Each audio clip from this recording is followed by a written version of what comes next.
Hi welcome to our channel. మన ఛానల్ని అయితే తప్పకుండా సబ్స్క్రైబ్ చేసుకోగలరు, లైక్ అండ్ షేర్ చేయండి. ఈరోజు మనం తెలుసుకుందాం మటన్ షార్వా, మటన్ సూప్ ఎలా తయారు చేయాలనేది. ఎన్నో హెల్త్ బెనిఫిట్స్ ఉన్న మటన్ గురించి, మటన్ షార్వా నేనైతే కొబ్బరి పాలు ఉపయోగించి చేస్తున్నాను ఈరోజు. అది ఎలా అనేది చూద్దామండి. నేనైతే పావు కేజీ మటన్ తీసుకున్నాను. బాగా చిన్న చిన్న ముక్కలుగా కత్తిరించుకొని నీళ్ళల్లో ఒక 3-4 సార్లు బాగా కడిగేసుకొని స్టవ్ మీద ఇంకొంచెం నీళ్లు పోసి ఒక 1/2 స్పూన్ సాల్ట్ వేసాను. అలాగే కొంచెం పెరుగు కూడా వేసాను. కాస్త వాటర్ కొంచెం బాయిల్డ్ అయ్యేదాకా ఉంచి స్టవ్ ఆఫ్ చేసేసుకొని ఆ వాటర్ మనం ఏదైతే పెరుగేసామో, సాల్ట్ వేస్తున్నామో అది ఒకసారి బాగా కలబెట్టుకొని ఆ వాటర్ తీసేసుకోవాలండి మనం. తర్వాత మనం ఇక కూరలోకైతే నేను కారం వచ్చేసి 1.5 స్పూన్ తీసుకున్నానండి. పావు కేజీ మటన్ కాబట్టి 1.5 మాత్రమే తీసుకున్నాను. కారం ఎక్కువ ఉందో తక్కువ ఉందో దానిని బట్టి తీసుకుంటే మంచిది. ఇంకా పసుపు కూడా పసుపు 1/2 స్పూను, సాల్ట్ 1 స్పూన్ వేసాను. అంటే ఇది ఎలాగో షార్వా ఎక్కువే వస్తుంది కాబట్టి. తర్వాత ఉప్పు చూసుకొని వేసుకోవచ్చు. ఉప్పు ఎప్పుడు కూడా కొంచెం తక్కువే వేసుకోవాలండి. ఉప్పు తగ్గితే కొంచెం వేసుకోవచ్చు, కానీ ఎక్కువైతే మాత్రం ఏం చేయలేం. అలాగే ఒక 1/2 స్పూన్ పసుపు, స్వచ్ఛమైన పసుపు తీసుకోండి. పసుపు ఎప్పుడు కూడా పట్టించిందే వాడండి.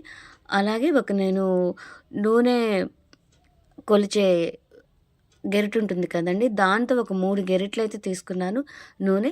అలాగే ఉల్లిపాయ కూడా నేను చిన్న చిన్న ముక్కలుగా కట్ చేసుకుని మిక్సీలో ఒకసారి అలా క్రష్ చేసి వేసాను. సూప్ కోసం కాబట్టి మరి పెద్ద ముక్కలుగా వద్దనుకొని నేను అలా అని మెల్ట్ కూడా చేయలేదు, కొంచెం చిన్నగానే తీసుకున్నాను. అల్లం వెల్లుల్లిపాయ పేస్ట్ కోసం రెడీ చేసుకుంటున్నాను. టమాటా కూడా 2 టమాటాలు ప్యూరీ లాగా చేసుకొని ఇలాగే ఆ గుజ్జు కూడా మటన్లో కలిపేసుకోవడం జరిగింది. కొబ్బరి పాలు కోసం అరచిప్ప కొబ్బరిని చిన్న చిన్న ముక్కలుగా తరుగుకున్నాను. మిక్సీ పట్టేసి వడపట్టేసుకుంటే కొబ్బరి పాలు సిద్ధమైపోతాయి మనకి. ఈ పాలు ఎంతో ఎంతో ఉపయోగం అండి. కాల్షియము, ఫాస్ఫరస్ అనేది చాలా అధిక మొత్తంలో ఉంటుంది. ఉట్టి కొబ్బరిలో పీచు ఉంటుందనేసి నేను పాలు రూపంలో తీసుకుంటున్నాను. ఆ పీచు వల్ల గ్యాస్ వచ్చే ప్రమాదం ఉంది కాబట్టి పాలుగా అయితే తీసుకోవాలనుకుంటున్నాను నేను. ఇక మసాలాకి సిద్ధం చేసుకుందాము. 1 స్పూన్ ధనియాలు, 1/2 స్పూన్ మిరియాలు తీసుకున్నాను. అలాగే ఒక 4-5 జీడిపప్పు ముక్కలు వేయడం జరిగింది. కొంచెం శనగపప్పు, ఒక 1/2 స్పూన్ శనగపప్పు, చెక్క, లవంగం, జాపత్రి, ఒక చిన్న యాలక్కాయ కూడా నేను అన్నీ కలిపి సన్నటి మంట మీద వేపాను.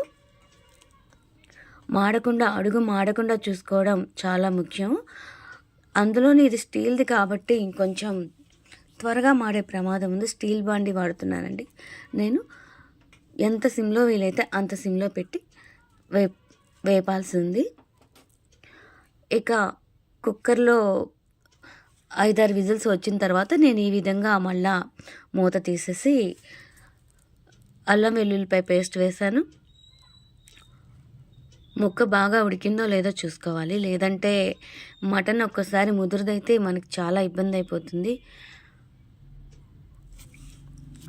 ఆ పౌడరు ఇందాక ఏదైతే మనం ధనియాలు అవన్నీ వేసామో, మిరియాలు పొడి కొట్టేసుకున్నాను, ఆ పొడి కూడా కూరలో వేసేస్తున్నానండి. మిరియాల వల్ల చాలా స్పైసీ అనేది వచ్చేస్తుంది మనకి. కారం కూడా చూసి వేసుకోండి. నేను పచ్చిమిర్చి కూడా ఇంట్రెస్ట్ ఉన్న వాళ్ళు పచ్చిమిర్చి కూడా వేసుకోవచ్చండి.